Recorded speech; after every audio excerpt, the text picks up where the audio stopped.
Қайырлы күн баршаңызға. Бүгін сіздермен бірге үй жағдайында күлше нан дайындайтын боламыз. Нандарымыз өте керемет, пышный болып шықты. Өте жұп-жұмсақ, үлпілдек болып шықты. Сіздер де жасап көріңіздер, міндетті түрде ұнайды деген ойдамын. Міне дәл осылай жұп-жұмсақ болып шықты. Бір жасағаннан мінсіз болып шығады. Менің YouTube арнама тіркеліп, қоңыраушаны басып кетіңіздер. Ең алдымен ыдысымызға алдын ала дайындап алған жылы сүтімізді құямыз, жылы суымызды құямыз және дрожжымызды, құрғақ ашытқымызды яғни және тұзымызды салып ерігенше араластыратын боламыз. Толық рецепті төменде описанияға қалдырып кеттім. Дәл осы рецептпен жасасаңыздар, сіздерде осындай майда-майда 5 күлше нан және үлкен бір нан шығатын болады.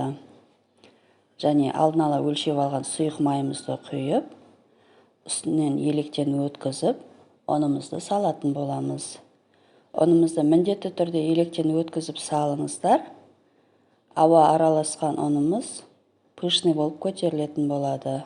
Не қолымыздың көмегімен араластыра отырып, орташа қамыр илейтін боламыз.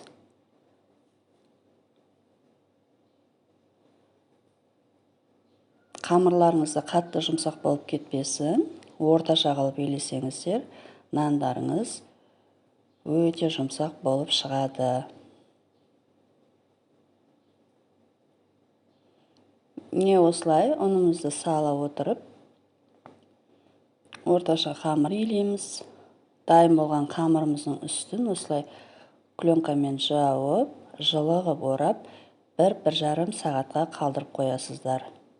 Қамырымыз осы аралықта ашып шықты, көтеріліп, міне өздеріңіз көріп тұрғандай.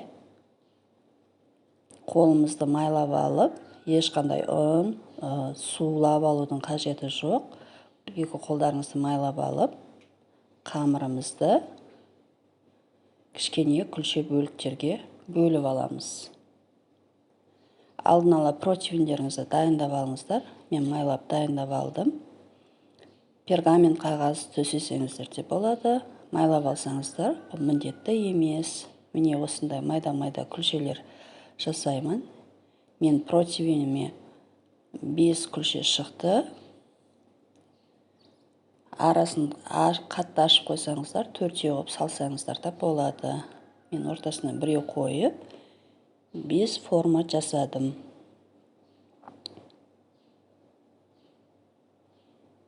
Не дәл осылай бөліп саласыздар дағыны.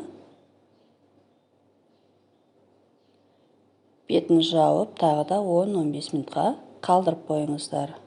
Осы аралықта күлше нандарымыз тағы да көтеріліп шығатын болады.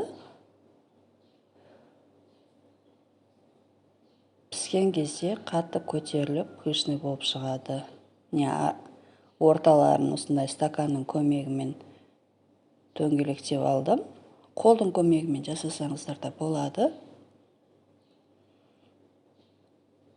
Ол стаканмен форма жасау міндетті емес. Міне осылай қолдарыңызды майлаваңыздар. Сөйтіп ортасын дөңгелек пішінеді, форма жасап аласыздар. Дәл осылай көріп тұрғандай жасай бересіздер. Ешқандай қиындығы жоқ. Бетіне жұмыртқа жақтым, сарысын. Барлығының жеріне жағып шығасыздар да. Және қаласаңыздар күнжіт, мак себе берсеңіздер болады.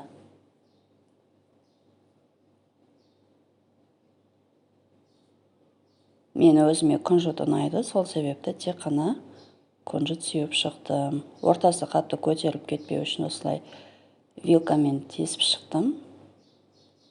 Яғни шанышқымен. Болмаса сіздерде арнайы осындай нандарды тесетін құралдарыңыз болса, сонымен тесіп қойсаңыздар да болады. Және бетіне күнжітімді сеуіп жатырмын. Ұнап жатса менің каналыма тіркеліп, қоңыраушаны басып кетіңіздер. Лайк басып, комментарий қалдырып кетіңіздер. Міндетті түрде оқитын боламын. Қазақша контенттің дамуына үлестеріңізді қосыңыздар. Міне осындай болып пісіп шықты. Алдын ала духовкамды 200 градусқа қыздырып салып, дәл осындай болып шықты нандарымыз. Өте керемет жұмсақ, қып-қызыл, пышный болып шықты. Назарларыңызға көп рахмет. Ас болсын, сау болыңыздар.